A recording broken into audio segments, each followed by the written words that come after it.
අතිශය කටුක පරිසරයක් විසින් මිනිස් සංස්කෘතීන් කොච්චරනම් විස්මිත විදියට හැඩගස්වනවද කියන එක ගැන හොයා බලන අපේ මේ ගවේෂණයට සැවොම සාදරයෙන් පිළිගන්නවා. අද අපි කතා කරන්න යන්නේ ගොඩක් කුතුහලය දනවන මාතෘකාවක් ගැන. ඒ තමයි ග්‍රීන්ලන්තයේ සහ උතුරු ඇමරිකාවේ ජීවත් වෙන සාම්ප්‍රදායික ඉනුයිට් එහෙමත් නැත්නම් එස්කිමෝ ජනතාව ගැන. යාළගේ ජීවන රටාව, සමාජ සිරිත් විරිත් සහ මානව සම්බන්ධතා ගොඩනැගිලා තියෙන විදිහ ඇතරම් හරිම පුදුමසගතයි. අපි මේ ගැන ගැඹුරින් හොයා බලමු. අද අපි මේ ගමනේදී අපි ප්‍රධාන කාරණා 4ක් ගැන අවධානය යොමු කරනවා. පළවෙනි එක අධික ශීතලයේ ජීවිතය, දෙවෙනි එක බෙදා ගැනීමේ නීතිය, තුන්වෙනි එක සුවිශේෂී විවාහ සිරිත් සහ අවසාන වශයෙන් ආගන්තුක සත්කාරය සහ සමීප සන්දානිය කියන කොටස් ගැන. හරි, අපි දැන් මාතෘකාවට පිවිසමු. මේ සම්පූර්ණ කතාවෙම පදනම හැටියට අපිට මේ ප්‍රබල සත්‍ය ගන්න පුළුවන්. නිකමට හිතලා බලන්න ආක්ටික් කලාපයේ තියෙන ඒ දැඩි ශීතල සහ හිමකඳු අතර කිසිම කෙනෙකුට තනියම ජීවත් වෙන්න පුළුවන් කමක් නැහැ. හුදකලා වෙනවා කියන්නේ අනිවාර්යයෙන්ම මරණයට පත් වෙනවා කියන එකයි. ඉතින් අද අපි කතා කරන මේ හැම සිරිතක්ම හැම සම්ප්‍රදායක්ම නිර්මාණය වෙලා තියෙන්නේ මේ කටුක පරිසරය ඇතුලේ තනි වෙලා මේ නායක වළක්වා ගන්න හදාගත ආරක්ෂිත ක්‍රමවේදයක් විදියටයි. අපේ පළවෙනි මාතෘකාව අධික ශීතලයේ ජීවිතය. ඉනුවිට් ජනතාවගේ සිතුවිලි සහ ජීවන රටාව තේරුම් ගන්න නම් මුලින්ම අපි මේ අය ජීවත් වෙන මිදිනසුළු කටුක ලෝකයේ කොයි වගේද කියලා අවබෝධ කරගන්නම ඕනේ. මේ ජනතාව පරම්පරා ගණනාවක් තිස්සේ ග්‍රීන්ලන්තයේ සහ උතුරු ඇමරිකානු කලාපවලට ආවේනිකව ජීවත් වෙනවා. මේ ප්‍රදේශවල තියෙන අතිශය කටුක ස්වභාවික පරිසරය නිසා එයාලගේ එදිනෙදා ජීවිතය කියන්නේ ස්වභාව ධර්මයත් එක්ක කරන නිරන්තර යුද්ධයක් හා සමාන දෙයක්. ඉතින් මේ පරිසරයේ පවතින නම් එයාලට සාමාන්‍ය සමාජයකට වඩා ගුණක් වෙනස් වුණු දෙඩි අනුවර්තනය වීමේ හැකියාවක් අත්‍යවශ්‍ය වුණා. මේ කටුක පරිසරයේ ප්‍රතිඵලයක් විදියට තමයි අපේ දෙවනි මාතෘකාව. ඒ කියන්නේ බෙදා ගැනීමේ නීතිය කරලියට එන්නේ. මේක තමයි එයාලගේ ප්‍රධානම සමාජ පදනම. පොඩ්ඩක් හිතන්න, ඉග්ලුවක් හරි ශීත ඍතු කඳවුරක් හරි ඇතුලේ Tamanට තියෙන දේවල් Tamanට විතරක් සීමා කරගන්නවා කියන්නේ මුළු කණ්ඩායමටම වෙන ලොකු විනාශයක්.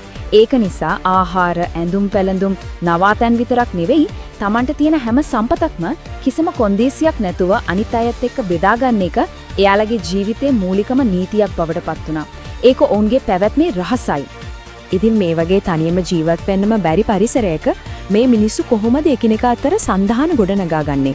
ආහාර වගේ භෞතික දේවල් බෙදා ගන්න එකෙන් පටන් අරගෙන ජීවිතේ ගොඩක් සමීප සහ පෞද්ගලික දේවල් බෙදා ගන්නා තැනට මේ සංස්කෘතිය ගමන් කළේ කොහොමද? ඇත්තට මේක හරිම සිත් ගන්න අසලු කතාවක්. අපි ඊළඟට කතා කරමු යාළගේ සුවිශේෂී විවාහ සිරිත් ගැන. මේක ඇත්තටම සමාජ තහංචි වලට වඩා ප්‍රායෝගිකත්වයේ මත පදනම් වෙච්ච දෙයක්.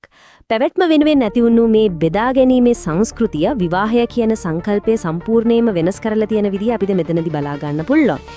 අපි සාමාන්‍යයෙන් නවීන ලෝකයේ විවාහයක් දිහා බලන්නේ තනි පවුලක් කියන ඒකකය මත පදනම් වෙලානේ. හැබැයි සාම්ප්‍රදායික ඉනුයිට් සමාජීය විවාහය ඊට හාත්පසින්ම වෙනස්. එයාලට විවාහය කියන්නේ හුදෙක් දෙන්නෙක් අතර තියෙන බැඳීමක් විතරක් නෙවෙයි. ඒක සමාජ ජාලයන් පුළුල් කරන්නත්, මුළු ප්‍රජාවේම පැවැත්ම තහවුරු කරන්නත් පාවිච්චි කරපු අතිශය වැදගත් ප්‍රායෝගික මෙවලමක් විදිහටයි යාලා දැක්කේ. අනිත් සමාජවල අපිට දකින්න ලැබෙන දැඩි තහංචි මේ ඉනුයිට් සමාජයේ දකින්න ලැබෙන්නේ නැහැ. විවාහයට කලින් පවත්වන සම්බන්ධතා ගැන මේ සමාජය ඇතුලේ කිසිම අපකීර්තියක් හෝ දඬුවමක් තිබුණේ නැහැ. ඒක යාළ සැලකුවේ ඊටාම සාමාන්‍ය මනුෂ්‍ය ස්වභාවයට අයිති ස්වභාවික දෙයක් විදිහටයි. මේ කාරණාවලින් එයාලගේ තියෙන ප්‍රායෝගික බව අපිට හොඳටම පැහැදිලි වෙනවා. මේ සමාජය ඉදිරියට ගෙනියන්න නම් දරුවන් කියන්නේ අත්‍යවශ්‍යම සාධකයක්. යම් යුවලකට දරුවන් නැත්නම් ඒක ඒ පවුලට විතරක් නෙවෙයි මුළු කණ්ඩායමටම බලපාන ලොකු ප්‍රශ්නයක්. මේ වගේ වෙලාවට එයාලගේ මිතුරන් සහ ප්‍රජාව ඊටාම කැමැත්තෙන් උදව් කරන්න ඉදිරිපත් වෙනවා. දරුවන් පිළිසිඳ ගන්න උපකාර කරන එකෙන් හරි, දරුවන් හදා ගන්න දෙන එකෙන් හරි. එයාලා කරන්නේ තමන්ගේ පවුල් ජාලයන් සහ හවුල් බැඳීම් තවත් ශක්තිමත් කරගන්න එකයි. හරි, දැන් අපි අපේ අවසාන කොටසට එනවා. ඒ තමයි ආගන්තුක සත්කාරය සහ සමීප සන්ධාන කියන මාතෘකාව. බාහිරින් එන පුද්ගලයන්ට සහ අමුත්තන්ට දක්වන මේ අපූර්ව ආගන්තුක සත්කාරය එයාලගේ මේ සමීප සමාජ සිරිත් විරිත් එක්ක කොහොමද සම්බන්ධ වෙන්නේ කියලා අපි දැන් බලමු. මේක නවීන ලෝකයේ අපිට නම් ටිකක් අමුතු, එහෙමත් නැත්නම් කම්පැනියක් ගෙන දෙන කාරණාවක් වෙන්න පුළුවන්. සහකරු බෙදා ගැනීම, එහෙමත් නැත්නම් පාර්ට්නර් ෂෙයාරින් කියන එක. හැබැයි මේ මාරාන්තික ශීතල ලෝකයේ ඇතුලේ තමන්ගේ බිරිඳ හෝ සහකරු පිටතින් එන මිතුරෙක් හෝ අමුතෙක් එක්ක බෙදා ගන්නවා කියන්නේ හුදෙක් ලිංගික කාරණයක් නෙවෙයි. ඒක ජීවිත රක්ෂාව වෙනුවෙන් සහ නුබින්දන විශ්වාසයක් ගොඩනගා ගන්න හදාගත්ත ප්‍රායෝගික පද්ධතියක්. උදාහරණයක් විදිහට පිරිමියෙක් දඩයම යනකොට තමන්ගේ බිරිඳව වෙනත් විශ්වාසවන්ත මිතුරෙකුගේ රැකවරණය යටතේ තියලා යන්නේ ඇගේ ආරක්ෂාව තහවුරු කරන්නයි. මෙතනදී තීරණාත්මකම කාරණේ තමයි මේක. තම සහකරුවාව මිතුරෙක් හෝ සංචාරකයෙක් එක්ක බෙදා ගන්නවා කියන්නේ කිසිසේත්ම සැහැල්ලුවට ගත්ත දෙයක් නෙවෙයි. ඉනුවිට් සංස්කෘතිය ඇතුලේ සත්කාරිකයෙක් අමුත්තෙකුට ලබා දෙන ඉහළම ගෞරවය සහ විශ්වාසයේ සංකේතයේ විදිහටයි ඒක සැලකෙන්නේ. මේ හරහා ගොඩනැගෙන බැඳීම පරම්පරා ගණනාවක් පුරාවට පවතින තරමටම අතිශයින් ශක්තිමත්. මේ හැම දෙයකින්ම අපිට තේරෙන එකම සත්‍යයක් තියෙනවා නවීන දෘෂ්ටි කෝණයකින් බලනකොට අපිට අසාමාන්‍යයි කියලා හිතන දේවල් පිටුපස්ස තියෙන්නේ ඇත්තටම අතිශය සුන්දර සහ ප්‍රායෝගික යාන්ත්‍රණයක්.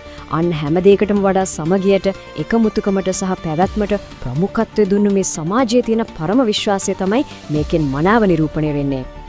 අවසාන වශයෙන් මේ කාරණා ගැන අපි ටිකක් ගැඹුරින් හිතලා බලමු. අපේ සමාජය ඇතුලේ සාමාන්‍යයි සහ නිවැරදි කියලා අපි තදින්ම විශ්වාස කරන නීති රීති ඇත්තටම අපි අපේ පරිසරයට අනුගත වෙච්ච විදිහ විතරක් වෙන්න බැරිද? එක් සංස්කෘතියක ලොකු තහංචියක් වෙන දෙයක් තවත් සංස්කෘතියක මූලිකම ජීවිතාරක්ෂක පදනමක් වෙන්නේ කොහොමද කියන එක ගැන ආයෙත් සැරයක් හිතලා බලන්න මේක කදිම නිදසුනක්.